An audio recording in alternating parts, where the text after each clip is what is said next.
forehead is adorned with drawings of sandalwood paste, and his enchanted locks of hair are shining in a splendorous fashion as they bounce upon his cheeks. His hair is wrapped in a top knot, and a garland of forest flowers swaying upon his chest. Wearing brilliant yellow silken garments, he dances with ankle bells tinkling upon his feet. Shri Radha and Krishna have become joined in one body, and together they play a flute within the grove of Nidhuvana. In this mood, the Lord of Vishnurupa has come and manifested himself in the town of Nadia. Someone in that kirtana sings the names of Radha and Krishna. Someone else sings songs of Lord Hari's transcendental qualities, while others play the auspicious rhythms of the sweet and relishable mridanga drums. All this takes place in that spectacular performance. Hare Krishna. Hare Krishna. Thank you so much, Kamala. Thank you. That was really Hare Krishna. beautiful. Thank you so much. Hari Bol. हरे कृष्णा कार्यक्रम को आगे बढ़ते अभी हम बढ़ते अपने मुख्य कार्यक्रम जो है भगवत कथा बाय हिज ग्रेस चैतन्य सिम्हा प्रभु। तो उससे पहले आज के हमारे वक्ता का परिचय करने के लिए और आज के हमारे होस्ट हिज ग्रेस शिवानंद प्रभु को मैं आमंत्रित करना चाहता हूँ। हरे कृष्णा प्रभु जी, हरे कृष्णा प्रभु। हरे कृष्णा। आप सभी उपस्थित भक्तों को दामोदर देश यात्रा की नित्यम भागवत सेवा के सत्र में स्वागत है, सुस्वागत है। आप सभी भक्तों के चरणों पे कोटि कोटि प्रणाम। वांछा कल्पतरुभ्यश्च कृपा सिंधुभ्य एव च पतितानां पावनेभ्यो वैष्णवेभ्यो नमो नमः। अनंत कोटि वैष्णव वृंद की जय। सुंदर लाला शुचिदुलाला। इस सुंदर भजन के बाद अब श्रीमद् भागवतम की 11वें स्कंद के 15 अध्याय के 24, 25 और 26वें श्लोक पर भागवत रसपान कराने के लिए हमारे साथ उपस्थित है इस ग्रेट चैतन्य सिम्हा प्रभु। प्रभु जी ने अंतरराष्ट्रीय कृष्ण भावनामृत जुड़ा है 1992 में, और पहला हरिनाम दीक्षा हुआ कमला एकादशी का दिन 2005 में हुआ है, और सेकंड ब्राह्मणी दीक्षा उसको 2014 में हुआ है। प्रभु जी का प्रमुख सेवा है प्रचार करना, विभिन्न कक्षाओं में कक्षाएं देना, विभिन्न रीच आउट कार्यक्रम देना। भक्ति वेदांत जागीर में मुख्य रूप से रसोई घर में बर्तन धोने का सेवा भी प्रभु जी ने किया है। प्रभु जी को अपने अर्धांगिनी हरग्रेस लक्ष्मी सुंदरी माता जी और भक्ति वृंदा प्रिया का अच्छा समर्थन प्राप्त है। प्रभु जी का मिशन है हरे कृष्ण महामंत्र जपते हुए अधिक से अधिक लोगों तक पहुंचना और चैतन्य महाप्रभु के संदेश की प्रचार करना। ज्यादा समय ना लेते हुए प्रभु जी को हरे कृष्ण मंत्र से स्वागत करेंगे। हरे कृष्णा कृष्ण कृष्ण हरे हरे, हरे रामा राम राम हरे हरे। हरे कृष्ण प्रभु जी, प्लीज सेट में हम लोग Hare Krishna. Over to you. Hare Krishna. Thank you very much, Shivananda Prabhu.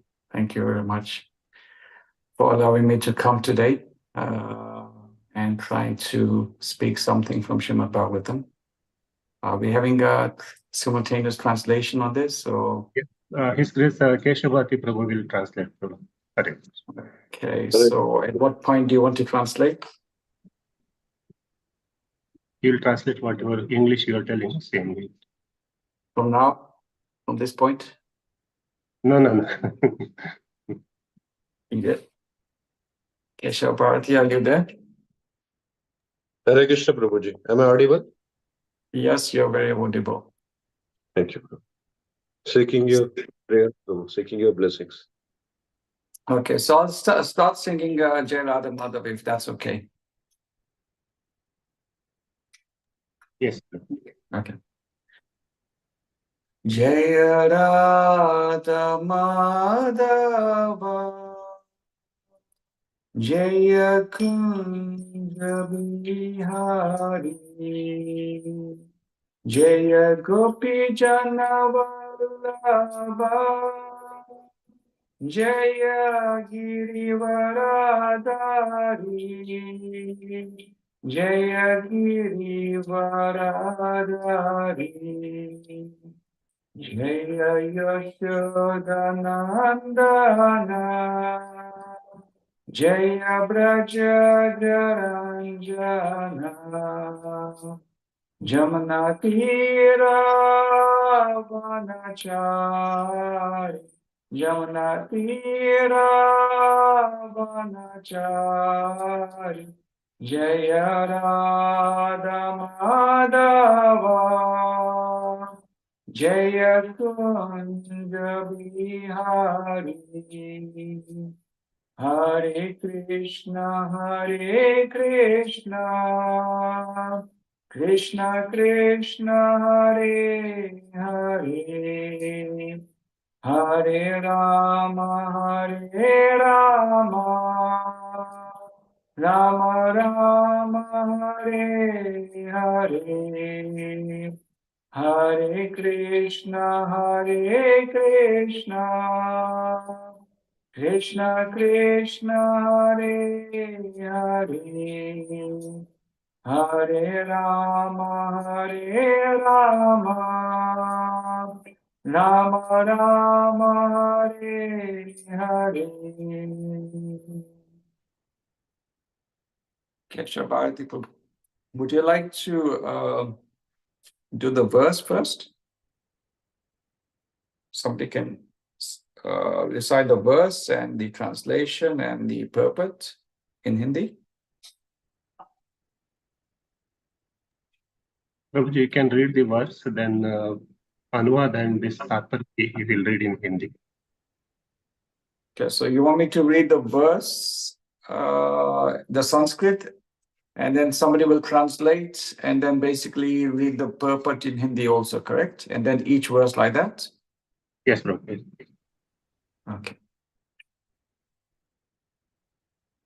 Pashanapedya gudam pranam ridaura kanta murdashu aropya brahmarandrena brahmanitvato srichatatanu. So will you read the translation now? अनुवाद बाय श्रील प्रभुपाद शिष्यों के द्वारा।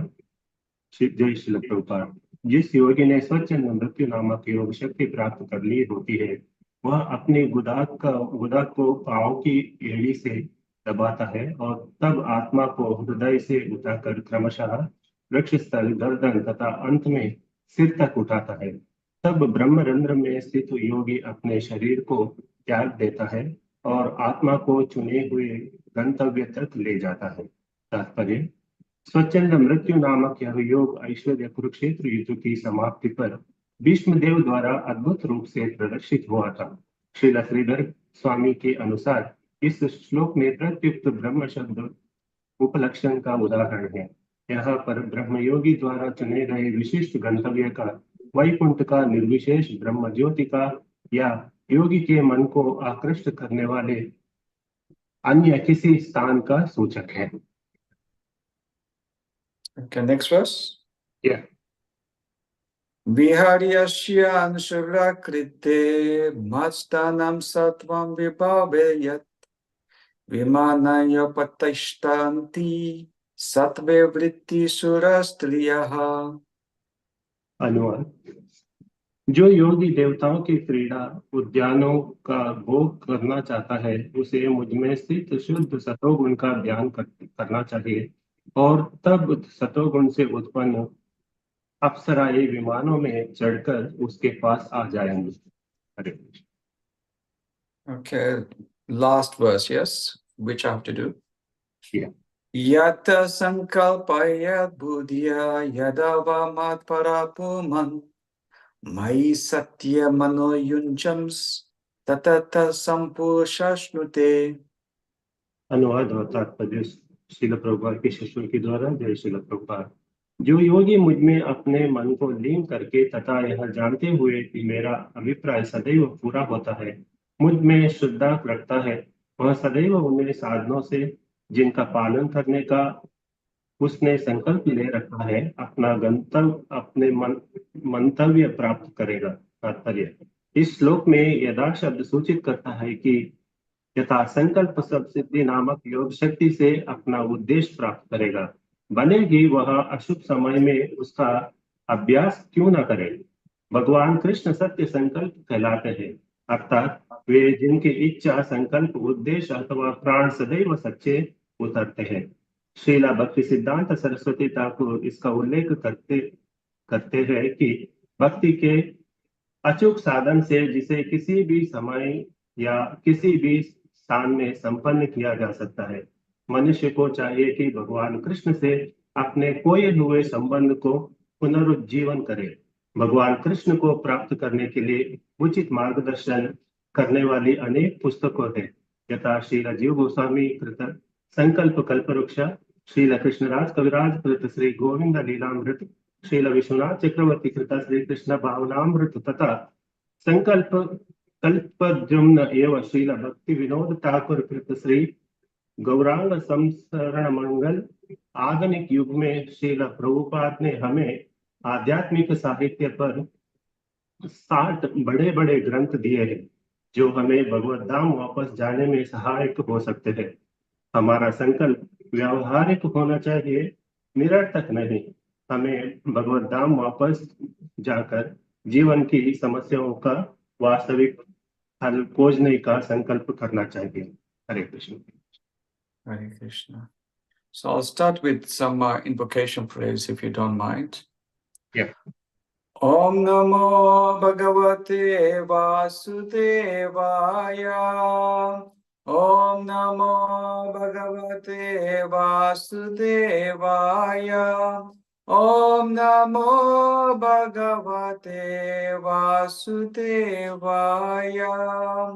Om Gananat Maridandasya Jana Jana Salakaya Chakshur Militam Yena Tasmai Shri Guruve Namaha. Shri Chaitanya Manobhistam Stapitam Yena Bhutale Swayam Rupa Kadamayam Tadati Swapatantikam Vandeham Shri Guru Shri Utapada Kamaranam Shri Gurun Vaishnavamscha Shri Rupam Sagrachatam Sahagana Raghunatanvitam Tam Sajivam Saidvaitam Savadutam Parijana Saitam Krishna Chaitanya Devam Shri Radha Krishna Padan Sahagana Lalita Shri Vishakhanvitamscha. Hey Krishna Karuna Sindhu Dino Bandho Jagatpate Gopisha Gopika Kanta Radha Kanta Namostate Tapta Kanchana Gorangi Radhe Vrindavaneshwari Vrishabhanu Sute Devi Pranamami Hare Priyam Vancha Karpaturabhescha Kripa Sindhu Bevacha Patitanam Pavembevyo Vaishnavevyo Namo Namaha. Jai Shri Krishna Chaitanya Prabhu Nityananda Shri Advaita Gadadhar Shivasari Gaur Bhakta Vrinda. Hare Krishna Krishna Krishna Hare Hare Hare Rama Rama Rama Hare Hare.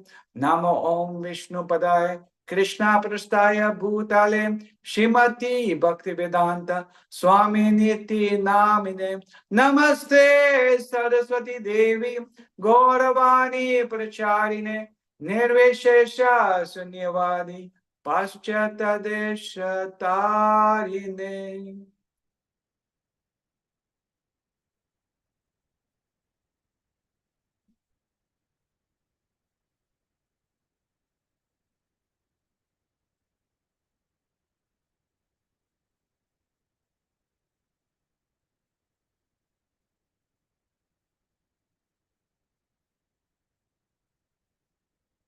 Hare Krishna.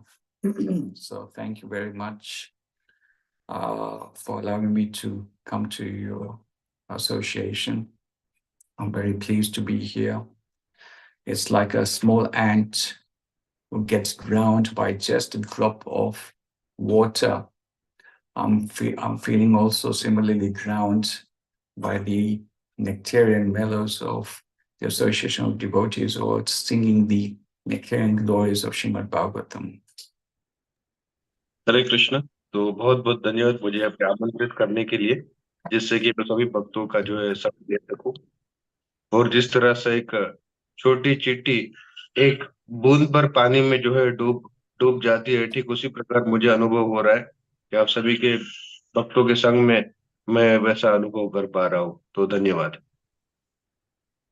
So, just a couple of days' time, we're going to be celebrating an amazing festival. The Gaudiya Vaishnava was probably the most important festival, the appearance of Shri Gauranga Mahaprabhu. तो कुछ ही दिनों में हम बहुत सुंदर जो है उत्सव मनाने वाले हैं कि गौरांग महाप्रभु जी का। So, this section of Uddhava Gita, Krishna is explaining to Uddhava about different types of siddhis, the 10 primary siddhis and 8 secondary siddhis. And he's trying to explain about all the different types of aspects. और ये गौड़ीय वैष्णवों के लिए ये गौर पूर्णिमा का महोत्सव बहुत ही विशेष होता है। और यहाँ पर उद्धव जी के इस प्रसंग में जो है भगवान श्री कृष्ण उद्धव जी को ये सिद्धियों के बारे में बताते हैं, जिसमें प्रमुख जो है 10 सिद्धियां है और उप प्रमुख जो है 8 सिद्धियों का वर्णन किया जाता है। So, Uddhava is really not interested in all these different types of siddhis, just like Arjun was not interested in really the universal form. But just for curiosity, they asked the Lord to explain about all these things. तो निश्चित रूप से उद्धव जी यहाँ पे तनिक भी उनकी रुचि नहीं थी कि इन सिद्धियों के बारे में जानने की, जिस प्रकार अर्जुन की रुचि नहीं थी भगवान के विश्व रूप में को अधिक जानने की, ठीक उसी प्रकार से उद्धव जी की भी रुचि नहीं थी इन सिद्धियों को लेकर। A devotee of the Lord, a pure devotee of the Lord, has all perfection. He doesn't require any other types of siddhis. And every type of siddhi that he has, if he does have, he will utilize it only for the purpose of pleasing Krishna. तो जो भक्त होते हैं, जो शुद्ध भक्त होते हैं, उनमें तो पहले से ही ये सारी सिद्धियों का समावेश होता है। और भले ही उनके पास ये सारी सिद्धियां हो, फिर भी वो इसका उपयोग भगवान को प्रसन्न करने के लिए, संतुष्ट करने के लिए ही इसका इस्तेमाल करते हैं। And siddhis in itself are not the yogis who have these particular siddhis are not in itself able to actually give pure and Lord devotion service, because there's a selfish interest in having those siddhis. और जो जिनके पास ये सिद्धियां होती है, जैसे जो योगी है उनके पास ये सिद्धियां होती है, उनमें एक जो है स्वार्थ का भाव आ जाता है। इस वजह से वो भगवान की प्रेमा में भक्ति नहीं कर पाते। Rupa Goswami in Bhakti-rasamrita Sindhu explains that pure and Lord devotion service is free from all karma, gyan, and any other types of any kinds of material gains to the heart. Pure and Lord devotion service should be something that is favorable for Krishna, and it should have no motivation to it. रूप गोस्वामी बताते हैं कि भगवान की जो शुद्ध प्रेमा में भक्ति होती है, वो ज्ञान, कर्म ऐसे भौतिक पदार्थों से परे होती है, क्योंकि ऐसी भक्ति जो है जिससे हम शुद्ध भक्ति, भगवान की प्रेमा में भक्ति जिससे हम भगवान को प्रसन्न कर सकते, यही शुद्ध भक्ति कहलाती है। Here in the one of the verses that the first verse that we actually recited, it explains about a particular type of siddhi, which is it's called the Swachanda Mrityu. That means one can pass away at their will.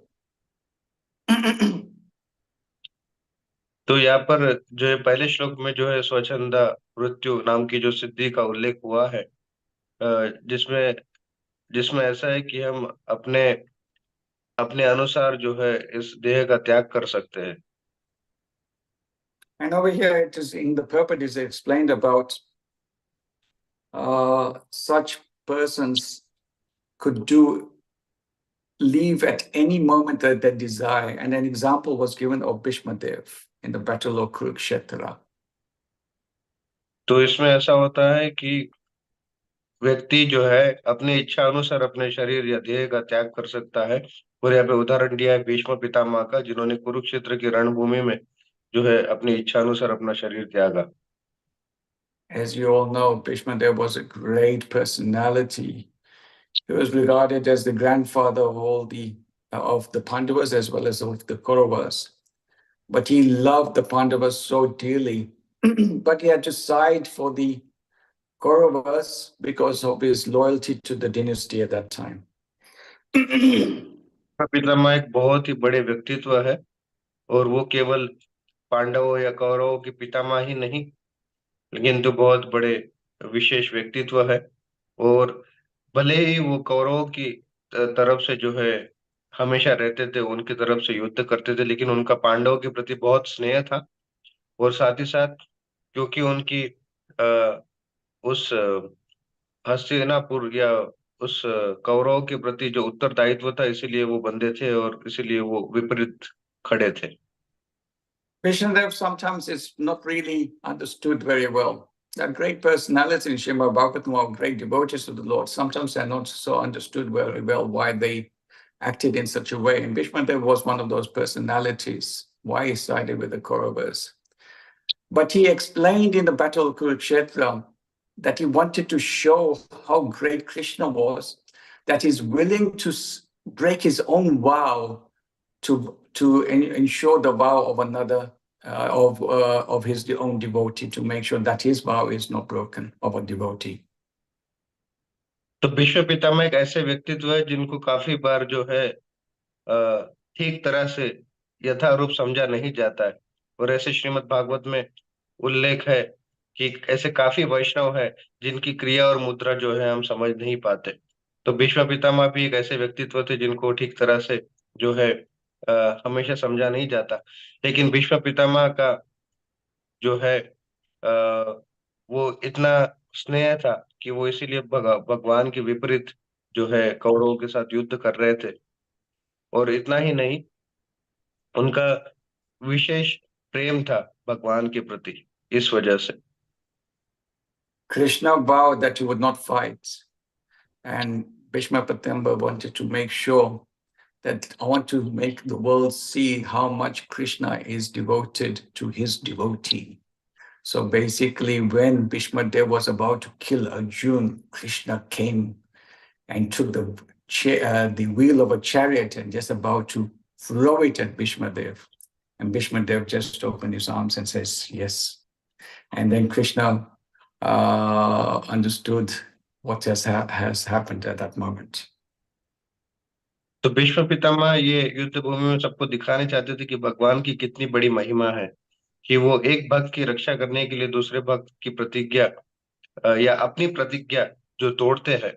और इस वजह से भीष्म पितामह जब अर्जुन को मारने ही वाले थे, तब भगवान श्री कृष्ण ने उस टूटे हुए रथ का पहिया लेकर उनके ऊपर आक्रमण करने के लिए आगे बढ़े।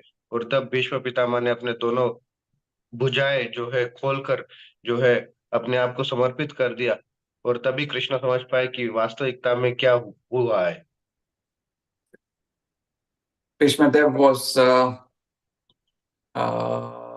shot with thousands of arrows which pierced his body, and each arrow went through his body, and then basically he lay on the ground on a bed of arrows with all these arrows still in his body. You can imagine that one arrow so powerful would kill somebody.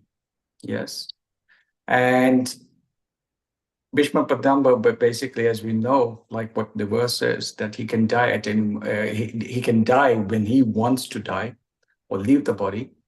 And so with all these thousands of arrows through his body, he still desired that I want to see the Lord before I leave my body. तो भीष्म पितामह को युद्ध में जो है एक नहीं हजारों जो है बाण उनके शरीर के आर पार हो गए थे। और इस परिस्थिति में भी जो है वो डटे रहे।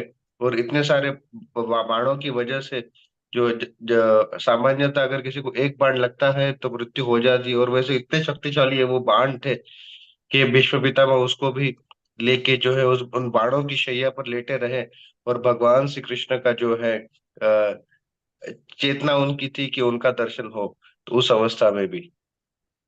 So basically, Bhishma Pitamba was basically lying on this bed. Even after the war had finished, after 18 days, he lay there.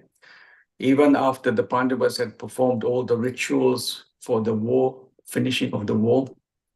And finally, the Pandavas came by the instructions of Krishna that we should go and see Bhishma, and Yudhishthira Maharaj should take instructions. Krishna could have given the instructions, but Yudhishthira Maharaj, Krishna wanted Bhishma Dev to give the instructions only to Yudhishthira Maharaj. So all the party, when their great personalities surrounded Bhishma Dev, and Bhishma Dev spoke eloquently about all the aspects of ruling the kingdom. And then he spoke about pure unalloyed devotion to Krishna.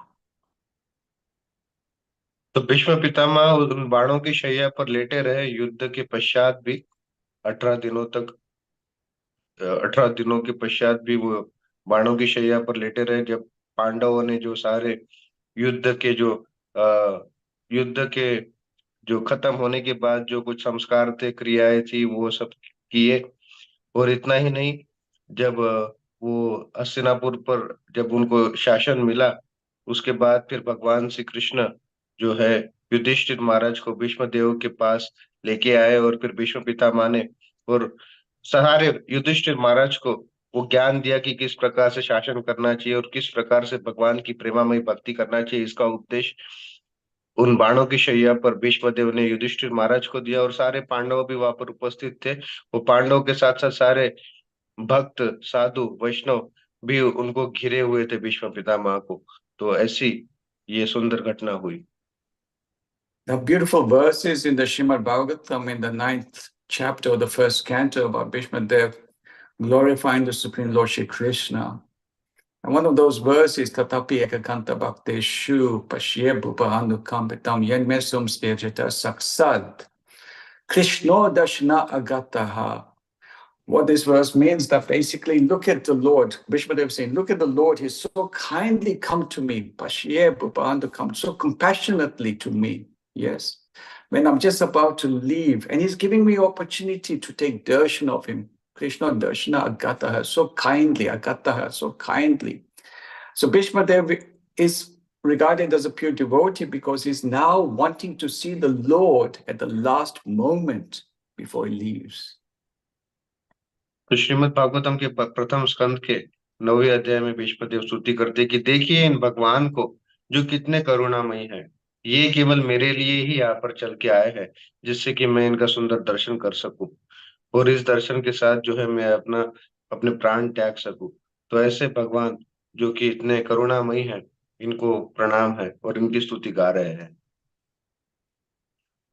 This reminds me of another episode where a devotee during Mahaprabhu's pastime is also regarded the way he passed away, just like Bhishma Dev.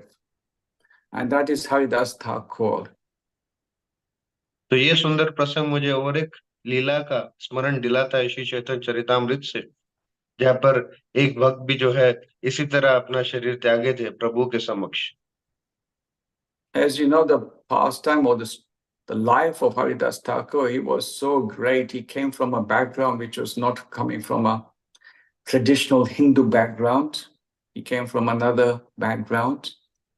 And he was incessantly chanting the holy names of the Lord, at least 300,000 names a day. तो शिला हरिदास ठाकुर जी के बारे में हम बात कर रहे हैं।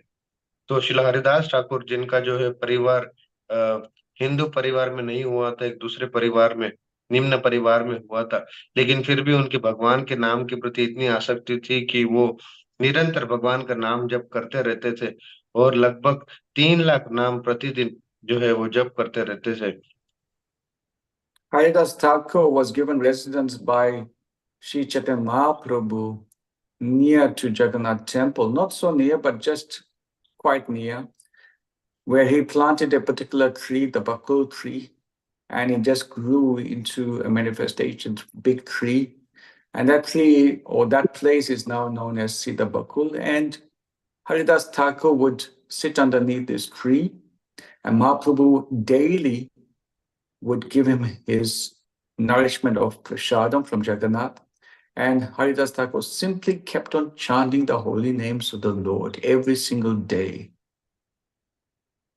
तो श्री चैतन्य महाप्रभु ने हरिदास ठाकुर जी को जो है जगन्नाथपुरी में जगन्नाथ मंदिर से थोड़ा निकट स्थान दिया था, इतना भी निकट नहीं लेकिन निकट स्थान दिया था रहने के लिए। और वहां पर एक एक सुंदर बीज उन्होंने पौधे का बोया था, बकुल बकुल नाम के पौधे का, और वो फिर सुंदर रूप से फलीभूत होता है। और उसी वृक्ष के नीचे जो है हरिदास ठाकुर जी निरंतर जप करते रहते थे, और श्री चैतन्य महाप्रभु उनको पोषण देने के लिए जो है जगन्नाथ जी का महाप्रसाद भेजा करते थे, और हरिदास ठाकुर वहीं पे निरंतर जप किया करते थे। Haridas Thakur had the opportunity to take darshan of the chakra on top of the temple of Jagannath, which is not different from Lord Jagannath. And every day he would have the opportunity to take darshan of Sri Chaitanya Mahaprabhu. तो हरिदास ठाकुर जी को एक अवसर जो है रोज लेते थे, वो अवसर ये कि जो जगन्नाथपुरी के मंदिर के ऊपर जो सुंदर चक्र है उसका दर्शन करते थे हरिदास ठाकुर जी, क्योंकि वो भगवान जगन्नाथ जी से अभिन्न है। और साथ ही साथ श्री चैतन्य महाप्रभु का भी वो प्रतिदिन जो है दर्शन किया करते थे। Haridas Thakur would have a great many opportunities to be in the association of devotees when there was the chanting of the holy names with the Mahaprabhu, and he would be one of the principal dancers. तो हरिदास ठाकुर जो है ये बहुत ही विशेष नर्तक थे, और हमेशा भक्तों के संग में आकर जो है वो हरि नाम लिया करते थे। So ultimately, Haridas Thakur was a very, very close associate of Mahaprabhu. And one day, Govinda, who's the servant of Mahaprabhu, customary would bring Mahaprasad to Haridas Thakur for him to partake. तो गोविंद जी जो चैतन्य महाप्रभु के जो है सेवक थे, वो हरिदास ठाकुर जी को जो है चैतन्य महाप्रभु का महाप्रसाद दिया करते थे। And then one day when he came with his Mahaprasad, Haridas Thakur was chanting, but he was lying down and he was chanting. And Govinda said, "Are you okay? Please take some of this Mahaprasad that has been given by Sri Chaitanya Mahaprabhu." So Haridas Thakur says, "I have not completed my rounds. I will honor some." He just placed his hand and took a little bit.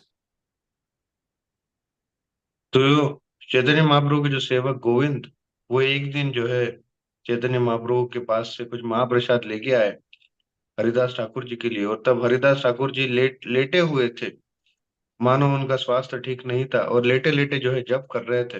तो हरिदास ठाकुर को उन्होंने विनंती की, कृपया करके आप महाप्रसाद ग्रहण कीजिए, थोड़ा सा तो लीजिए। Govinda must have reported what he had seen with Haridas Thakur to Sri Chaitanya Mahaprabhu. The next day, Chaitanya Mahaprabhu came to the abode of Haridas Thakur and asked him, "Are you okay?" तो लेकिन फिर भी जो हरिदास ठाकुर ने वो प्रसाद ग्रहण नहीं किया जो गोविंद ने दिया, क्योंकि वो नाम जप में जो है मग्न थे, और उनका नाम जप अभी पूरा नहीं हुआ था। और जब गोविंद ने ये चैतन्य महाप्रभु को ये बात तो चैतन्य महाप्रभु स्वयं हरिदास ठाकुर के जो रहने के स्थल पर आए और उनसे पूछने लगे कि क्या तुम ठीक हो, सब व्यवस्थित है। So Haridas Thakur said, he was obviously not so well, but Haridas Thakur replied, "My body is very good, but my mind is very troublesome. I can't finish my chanting."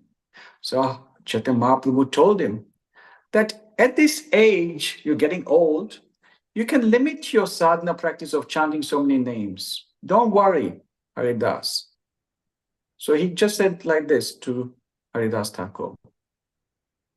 तो का स्वास्थ्य ठीक नहीं था, लेकिन जब चैतन्य महाप्रभु ने इस प्रकार पूछा तो हरिदास ठाकुर ने कहा, नहीं नहीं प्रभु, मेरा जो शरीर है वो तो ठीक है, लेकिन मेरा जो है मन है वो जो है काफी बेचैन है, क्योंकि वो ठीक तरह से पूरा नाम जब पूर्ण नहीं कर पा रहा, इस वजह से। तो चैतन्य महाप्रभु ने कहा, हरिदास ठाकुर, क्योंकि तुम अभी वृद्ध हो रहे हो, तो कृपया करके अपने नाम जप की थोड़ी सीमा रखो, और उससे अधिक जप मत करो, और अपने स्वास्थ्य का भी ध्यान रखो। Haridas Thakur started to glorify Chaitanya Mahaprabhu. He says, look at you, how merciful you are. You have made the whole world dance and chant. You have made a person like me, coming from the most wretched of all backgrounds, chant and dance. And I'm so grateful to have this mercy. I have one request. I so lovingly love your pastimes, but the final chapter of you leaving this world, I do not want to see. So please grant me that I leave this world before you leave. तो हरिदास ठाकुर ने जो है उत्तर दिया चैतन्य महाप्रभु को। वो कहने लगे कि हे प्रभु, उनका उनका गुणगान करने लगे चैतन्य महाप्रभु का। हरिदास ठाकुर कहने लगे, हे प्रभु, आप कितने करुणामयी हो कि आप इस धरातल पे अवतरित हुए और हमको जो है ये नाम जप करना सिखाया या नृत्य करना सिखाया इस हरिनाम संकीर्तन में। तो आप कितने करुणामयी हो। बस मेरी आपसे एक ही विनंती है कि कृपया करके, और आपने मेरे पर इतनी कृपा की कि मैं निम्न कुल का व्यक्ति भी जो है आपके इस नाम जप में नाच रहा हूँ, इसको गा रहा हूँ। ये आपकी विशेष कृपा मेरे पर हुई है। लेकिन आप और एक कृपा मुझ पर कीजिए, और वो ये कृपा है कि अभी जब आप इस धरातल को, आपकी लीलाओं को संपन्न करके धरातल को छोड़ोगे, उससे पहले मुझे अपना शरीर त्यागने का अवसर प्रदान कीजिए, और इस तरह से मेरे पर कृपा कीजिए। Sri Chaitanya Mahaprabhu started to glorify Haridas Thakur as if he had 5 mouths. And all the devotees, he asked all the devotees to start the Harinam Sankirtan, together congregational chanting. And Haridas Thakur, seeing the beautiful vision, he asked the Lord to please sit right in front of him, so he can take darshan of him. And it is described in Sri Chaitanya Charitamrita that Haridas Thakur's were like bumblebees. His eyes were like bumblebees, big and round. And he had tears flowing down, looking at the vision of Sri Chaitanya Mahaprabhu. Yes. And he was taking mentally the dust from all the devotees onto his head. Then he finally left this world in the midst of the association of devotees, Sri Chaitanya Mahaprabhu, and the chanting of the holy names. तो हरिदास ठाकुर जो है श्री चैतन्य महाप्रभु को जो है इस तरह से कहने के बाद चैतन्य महाप्रभु भी हरिदास ठाकुर जी का गुणगान करने लगे। चैतन्य महाप्रभु कहने लगे कि हे हरिदास, और उनके ऊपर कृपा करते हुए उन्होंने जो है सारे भक्तों को हरिनाम संकीर्तन का जोरों शोरों से उच्चारण करने के लिए कहा। और हरिदास ठाकुर जी ने चैतन्य महाप्रभु के का मानो 5 मुखों से उनका गुणगान करने लगे हरिदास ठाकुर जी का। और इतना ही नहीं, हरिदास ठाकुर जी ने चैतन्य महाप्रभु को अपने समक्ष बैठने के लिए आसन प्रदान किया, और उनको अपने समक्ष बिठाया, और मानो फिर एक मधुमक्खी की तरह हरिदास ठाकुर जो है उनका जो है अमृत पान करने लगे श्री चैतन्य महाप्रभु का। और उनकी आंखों से अश्रुओं की धारा बहती चली जा रही थी, और मानसिक रूप से जो है वो सारे वैष्णव भक्तों की जो है चरण रज अपने ग्रहण कर रहे थे, स्वीकार कर रहे थे। और इस तरह से सुंदर दर्शन करते हुए हरिदास ठाकुर ने, और उन हरिनाम संकीर्तन जो भक्तगण कर रहे थे, उस बीच हरिदास ठाकुर ने जो है अपना प्राण, अपना शरीर उन्होंने त्यागा।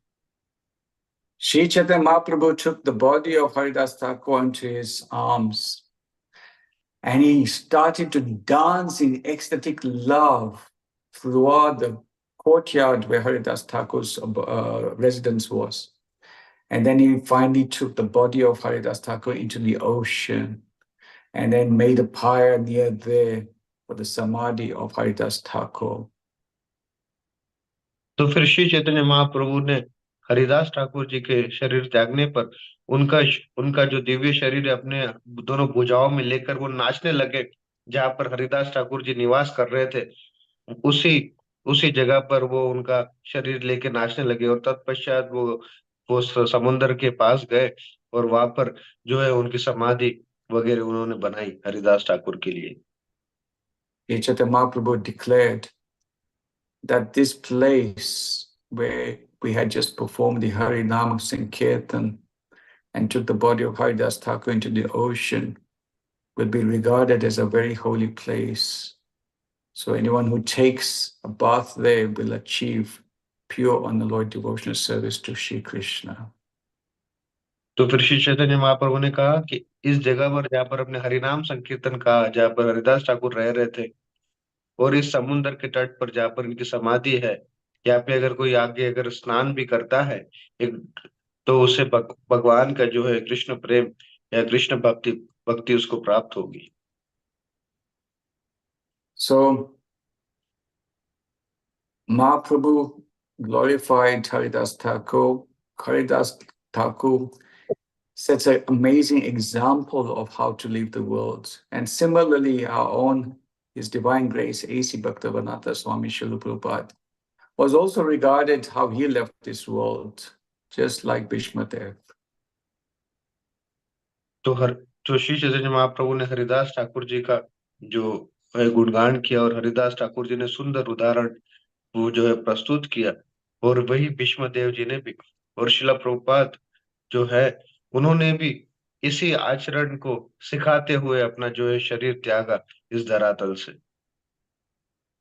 I want to recite a particular verse from when Bhishma Dev was lying on a bed when he was just about to leave.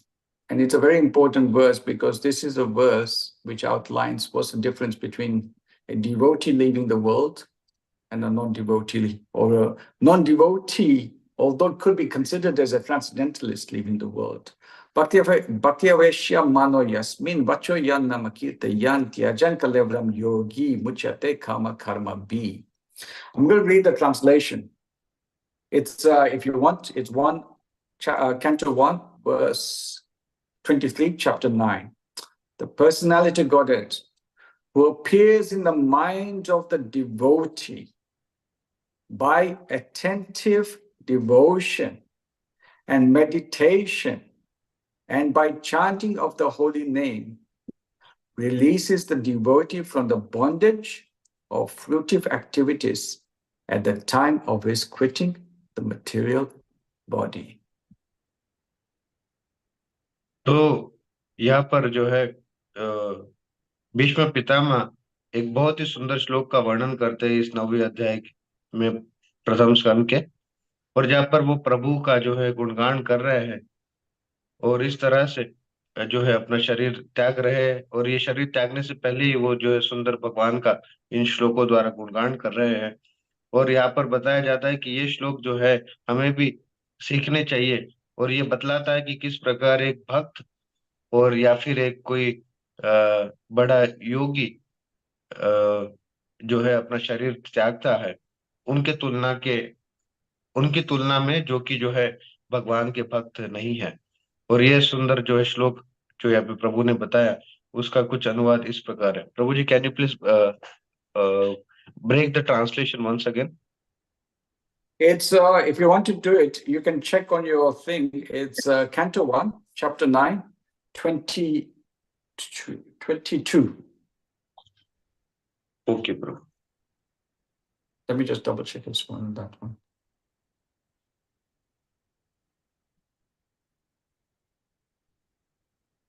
No, sorry, 23. Bhakti aveshya mano yasmin pacha yan namakirta yan tyajan kalevram yogi muchate kama karmati. So if you want, I can read the translation again and you can break it down. No, I got it, Prabhu. I'll just You got translate. it? Okay, fine. So you can read the translation from that. Okay. तो प्रभु जी ने ये सुंदर श्लोक बताया जो कि भीष्म पितामह के द्वारा जो है स्तुति किया हुआ था। तो इसका अनुवाद कुछ इस प्रकार है। तो जो परम पुरुषोत्तम भगवान है वो अपने भक्तों के जो है मन में प्रकट होते हैं, और किस तरह से उनके प्रेमामय भक्ति के द्वारा या उनके मनन के द्वारा, उनके भगवान के नाम उच्चारण के द्वारा, और इस तरह से प्रकट होने के बाद वो उस भक्तों का जो है सारे कर्म कांड से जो है उनको उनको उठाते हैं, कब? उनके अंत समय में। So, in the Bhagavad Gita, in this 8th chapter, Krishna explains to Arjuna that a yogi who lives during the night or the darkness has to return back, and a yogi who leaves the body during light achieves perfection or going back.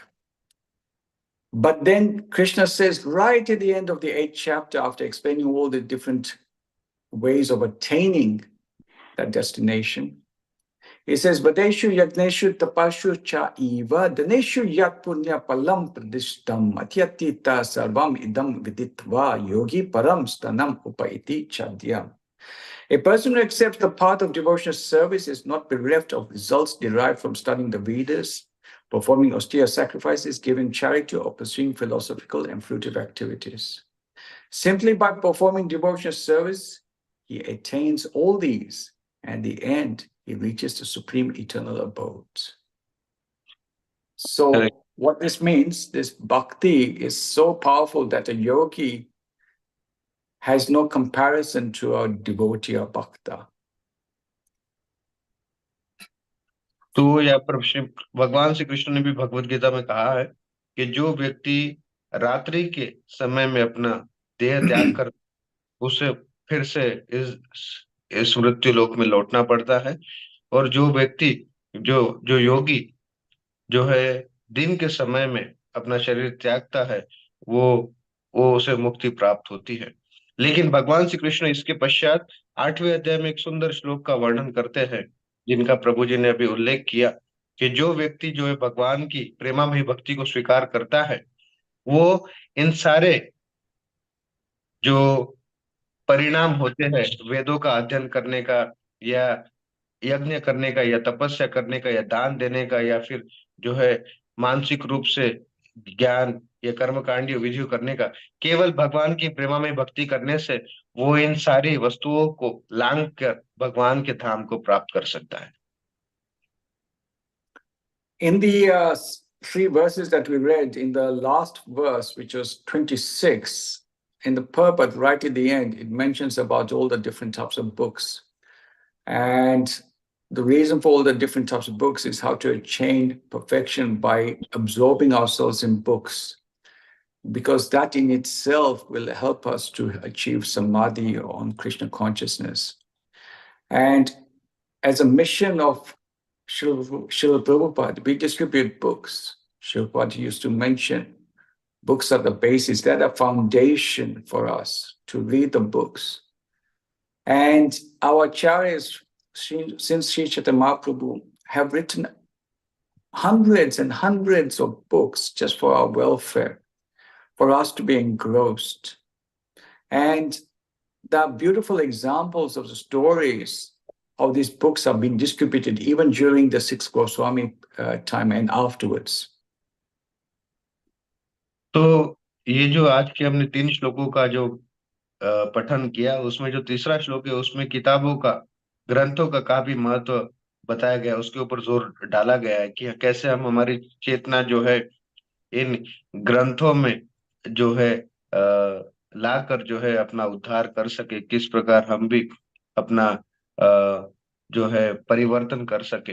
और हमारे आंदोलन में भी जो इन ग्रंथों के ऊपर बहुत ही जोर दिया जाता है, जैसे श्रील प्रभुपाद बताते हैं, बुक्स आर द बेसिस, ग्रंथ ही जो है आधार है। तो इसीलिए हमारे आचार्यों ने नाना प्रकार के और हजारों सैकड़ों जो है ग्रंथ लिखे हैं और हमें दिए हैं, ताकि हम भी हमारी चेतना शुद्ध करके जो है हमारा उद्धार कर सके। What time am I supposed to end? I just wanted to say something a little bit more if there's time. Actually, Prabhu, 7:25, but we want to hear from you more. Actually, You sure? You can continue for 5 minutes more. Okay, I'll quickly try to do it in 5 minutes. Yeah, sure. So, Sri Chaitanya Mahaprabhu, when he was in Varanasi, he was simply chanting and dancing. And he was at the home of Chandrasekhar. And one particular Brahmana came and he invited Sri Chaitanya Mahaprabhu to his home. He goes, I've invited so many of these sannyasis to please you also come. But these sannyasis were of the Mayavadi school. And Mahaprabhu actually avoided mixing with them. But actually in the back of his mind, he wanted to deliver them. So Mahaprabhu went to this Brahmana's home and very humbly sat in a place where you just wash your feet, and he just sat there. And the leader of this Mayavadi, his name was Prakashananda Saraswati. He had 10,000 disciples, and they were all there. He goes, why do you sit in such a dirty place? You come, please sit with us. He found the attraction of Mahaprabhu because he was very golden. And from that point, Mahaprabhu came. And then he started to mildly chastise Chaitanya Mahaprabhu, saying, why do you become so sentimental in chanting and dancing? A proper sannyasi, and you come from the Bharati school of sannyas, you should read Vedanta. You should understand Vedanta. So Prakashananda started to explain about Vedanta. He goes, I don't understand exactly what Vedanta is. The only way I understand Vedanta is the clear, like the sun rays of the sun. So then Mahaprabhu started to explain the true meaning of Vedanta. I'm saying all this, then you can translate it, because otherwise time is going to be a problem. So and then Mahaprabhu started to explain Vedanta in the pure essence, and Prakashananda was so astonished by the clarity of Vedanta Sutra. Then he could understand this is actually the true meaning of Vedanta. And Vedanta, the commentary of Vedanta Sutra is Srimad Bhagavatam. And Srila Prabhupada has given us this opportunity to understand this commentary of Vedanta Sutra of Srimad Bhagavatam, and he's given his commentary on that. And as devotees, we ourselves, we give commentary on the commentary and the commentary of Vedanta Sutra. So ultimately, we are not sentimentalist. We are simply, basically, very philosophically minded, because we have these books which are the basis. Simply having philosophy without sentiment is simply dry speculation. Yes. And having only sentimental without philosophy is simply fanaticism. Sorry, Keshava Bharati Prabhu, I'm really sorry, but I just felt that I should quickly say this so that then we can end it there. Hare Krishna, no problem. I'll try to translate. तो श्री चैतन्य महाप्रभु जब वाराणसी में थे तब वो केवल नृत्य कर रहे थे और भगवान के नामों का उच्चारण कर रहे थे। उस समय वो चंद्रशेखर के यहाँ पर रुके थे। तभी उनको एक मायावादी सन्यासी जो कि ब्राह्मण थे, उन्होंने आमंत्रित किया कि आप कृपया करके हमारे यहाँ पर आइए और प्रसाद ग्रहण कीजिए।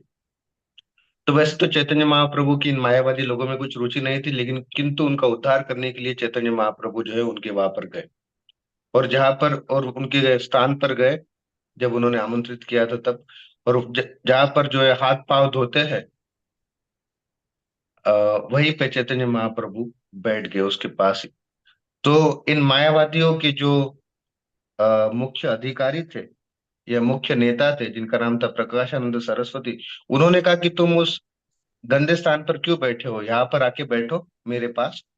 और इस तरह से वो आकर्षित हो गए क्योंकि चैतन्य महाप्रभु का सुंदर गौर वर्ण था, और इससे वो बहुत आकर्षित हुए और उनको अपने पास बैठने के लिए कहा, और उनको बताया कि क्यों तुम एक भावुक व्यक्ति की तरह केवल नाचते और गाते रहते हो, वेदांतों का अध्ययन करो, वेदांत सूत्र पढ़ो।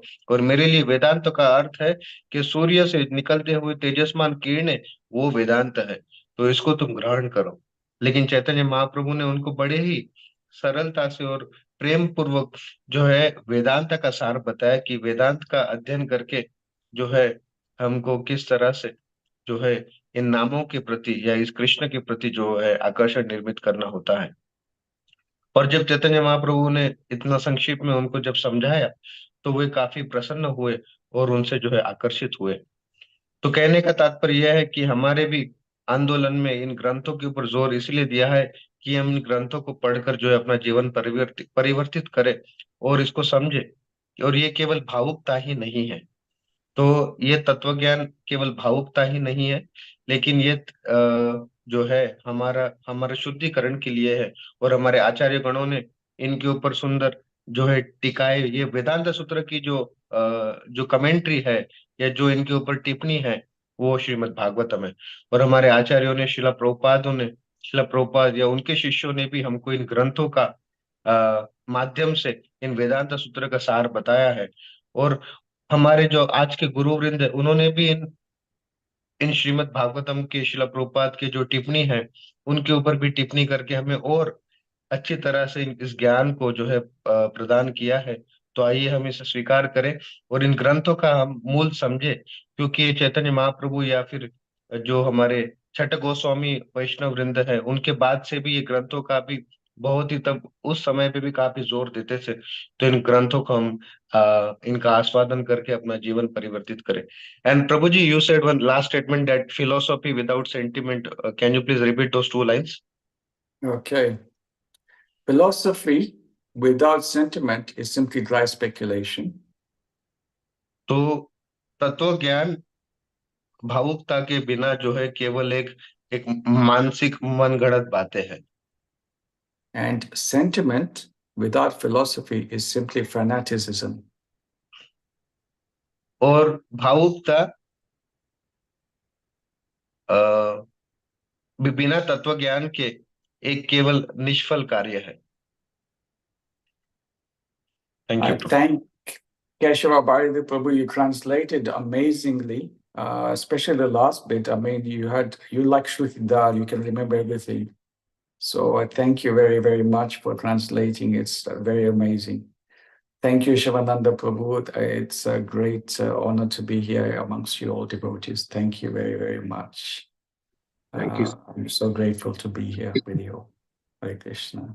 Sadhu, sadhu, sadhu. As Sorry, usual. please forgive me. I went over time, much over time.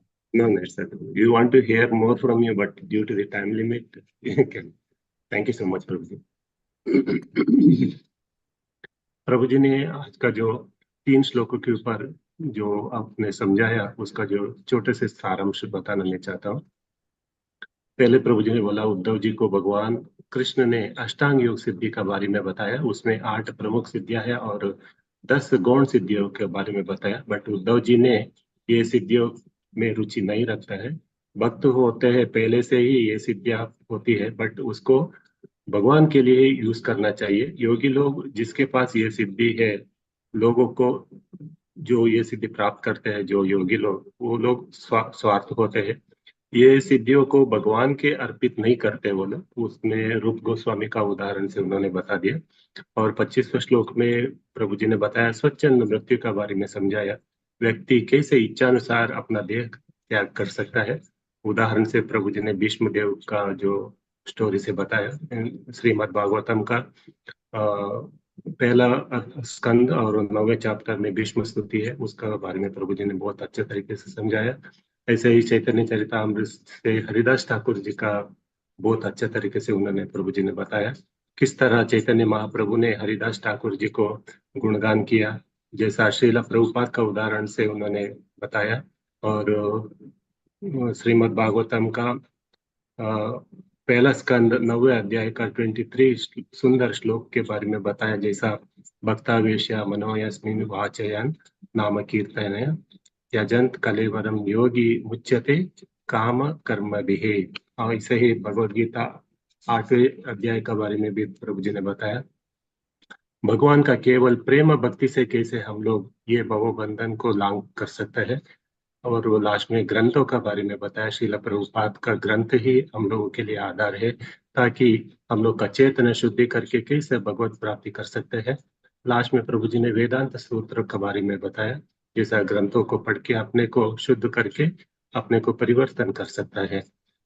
हरे कृष्णा प्रभु ji, thank you so much. Hare Krishna, thank you. अभी मैं उपस्थित सभी भक्तों से निवेदन करता हूँ, अगर किसी को आज का जो प्रवचन के ऊपर कुछ अगर प्रश्न है, कुछ अगर कमेंट है या कुछ आपके जिज्ञासा है, प्लीज प्रभु जी से पूछ सकते हैं।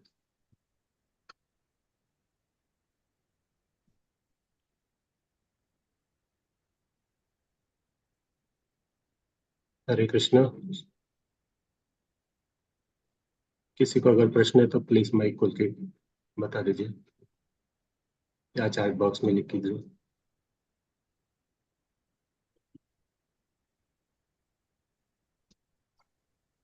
यस रूपांग प्रभु। प्रभु जी क्वेश्चन नहीं है, लेकिन एक छोटा सा कुछ कहना है प्रभु जी के बारे में। Can I say 1 minute only? Yes sure sure. Hare Krishna. Hindi में बोलूँगा। प्रभु जी जब क्लास करते हैं तो इतना उनका इंग्लिश तो मधुर होता ही है, बहुत ये समझ आ जाता है।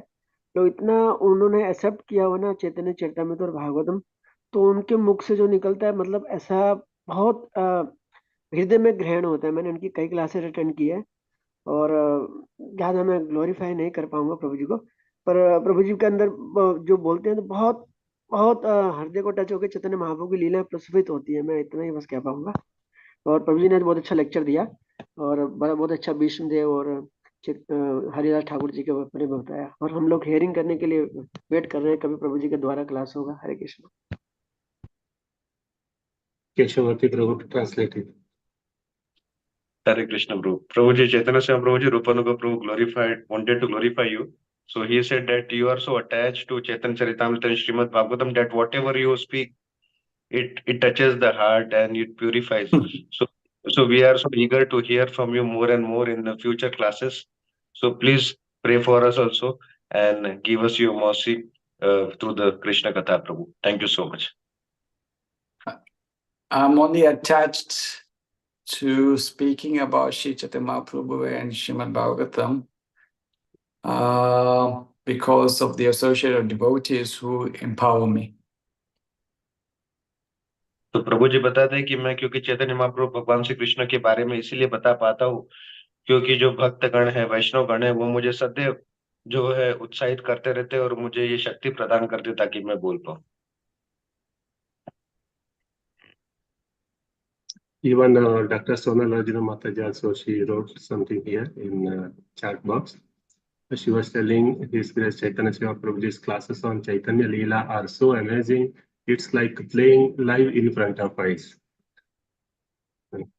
So many glorification also came for you, Prabhuji.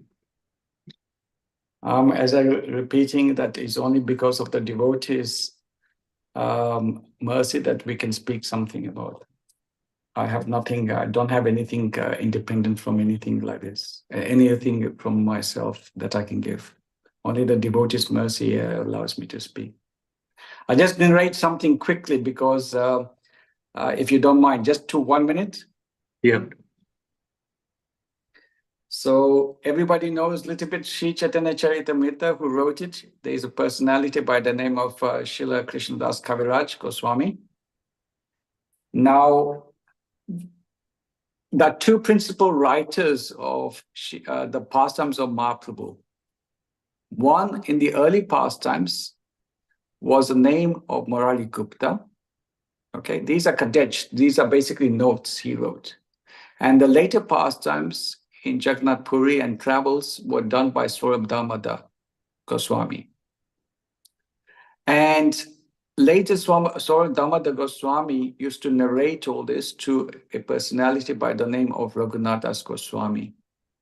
Raghunath Das Goswami then used to reside at Radhakund, and he used to speak about Sri Chaitanya Mahaprabhu's pastimes and glories for hours at Radhakund. And the one particular personality by the name of Srila Krishna Das Kaviraj Goswami used to attentively hear Raghunath Das Goswami.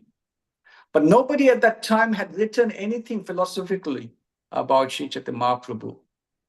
So Srila Krishna Das Kaviraj Goswami was the only person now living who had this knowledge. Then there was another personality by the name of Damodar Pandit Goswami. He requested, he begged, he goes, you have to write something about Sri Chaitanya Mahaprabhu before it's too late. And at this moment, Srila Krishnadas Kaviraj Goswami was about 90 years old, over 90 years old, and he had arthritis. Srila Prabhupada writes that he had arthritis. Yes, he had arthritis.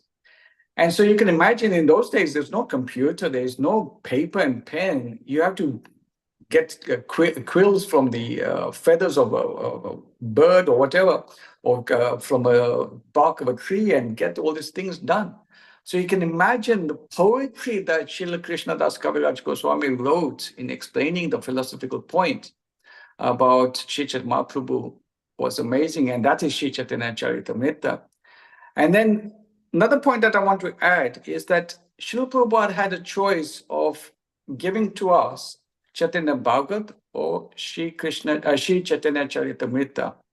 He chose Sri Chaitanya Charitamrita. There is one important principle in that. There is high intensity of philosophical point that is disclosed in Sri Chaitanya Charitamrita, especially in the later pastimes of Mahaprabhu, especially in his later ages, when he's just by 12 years, he's completely secluded. And there are two principal devotees, Swarup Damodar Goswami and Ramananda Rai. So we're very, very fortunate. If you read Sri Chaitanya Charitamrita, you find ecstasy in just reading these pastimes of Mahaprabhu. So I just wanted to talk about that quickly. Sorry. Thank you so much.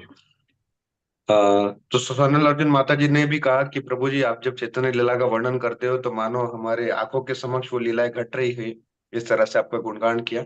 और प्रभु जी ने फिर से कहा कि ये तो भक्तों की कृपा है जिससे मैं कुछ बोल पा रहा हूँ।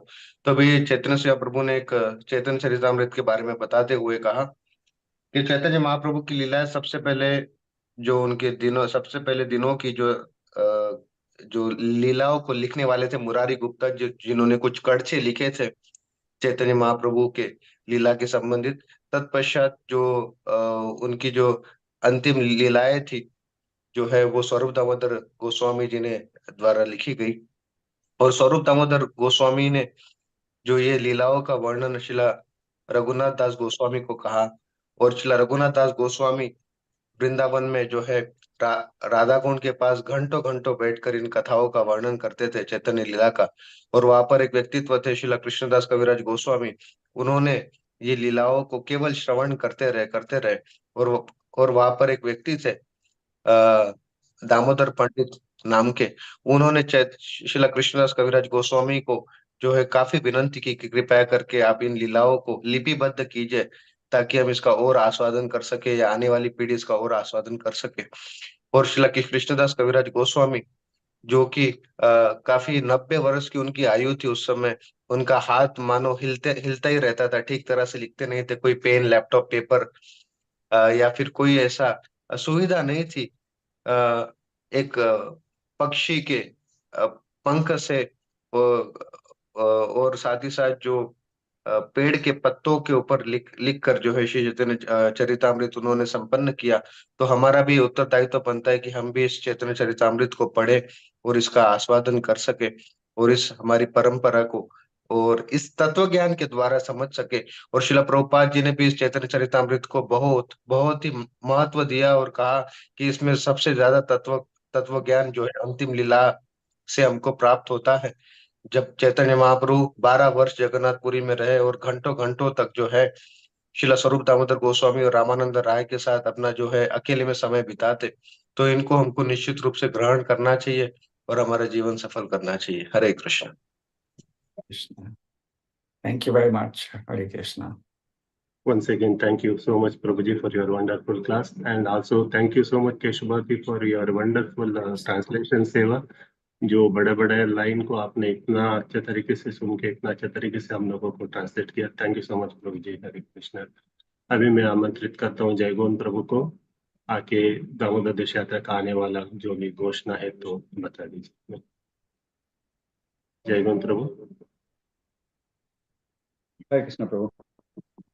हरे कृष्ण चैतन्य समय प्रभु। धन्यवाद प्रणाम। Hare Krishna. Thank you. Hare Krishna. Hare Krishna. Hare Krishna. Yeah. So God Purnima is around the corner. You set the mood. Thank you so much, Prabhu. Hare Krishna. Okay.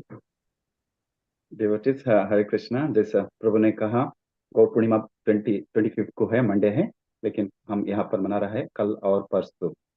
कल विशेष कार्यक्रम है रीजेंट इंटरनेशनल स्कूल में 10:30 बजे से लेकर 2 बजे तक। उसमें गौर भजन होगा, गौर कीर्तन होगा, अभिषेक होगा, कथा होगा और साथ साथ में एक ड्रामा भी है। सभी भक्तों से निवेदन है वहाँ पर आइए and let's celebrate Gaur Purnima together. और जो मंडे का कार्यक्रम है, मंडे शाम को 6 बजे से प्रारंभ होता है, 6 बजे से लेकर 9 बजे तक वो कार्यक्रम भी होगा रीजेंट इंटरनेशनल स्कूल में। तो please come and let's celebrate Gaur Purnima together. और जो 7 तारीख है वो बाल कीर्तन मेला है 7 अप्रैल को। तो mark the calendar now only. और ये कार्यक्रम आयोजन किया है it only through our devotee kid. जैसा सब कुछ वही करता है, जैसा playing instrument such as harmonium, mridanga, kartal और गायन भी करना उनके द्वारा होता है। Please come and let's encourage our children. Okay. और भागवतम, रमजान में भागवतम श्रवण होता है यहाँ पर दोमदो देश में। और हमारा प्रिय परमेश्वर गौ प्रभु आया है, उनका भी कथा चल रहा है।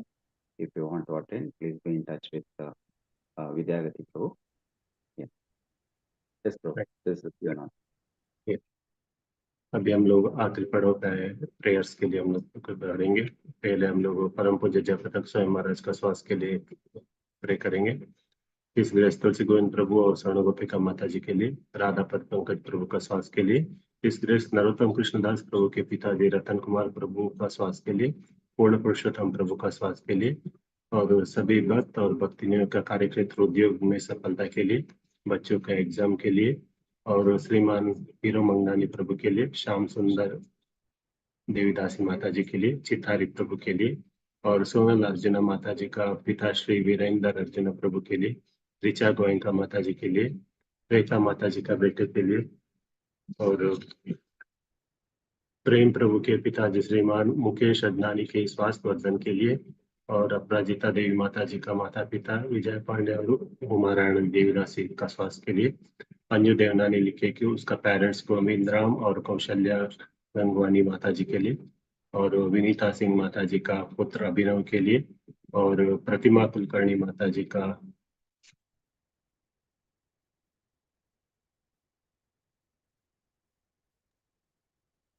प्रांजलि के लिए, और मनोहर दास प्रभु लिखा है कि wonderful class requesting prayers for his father's health.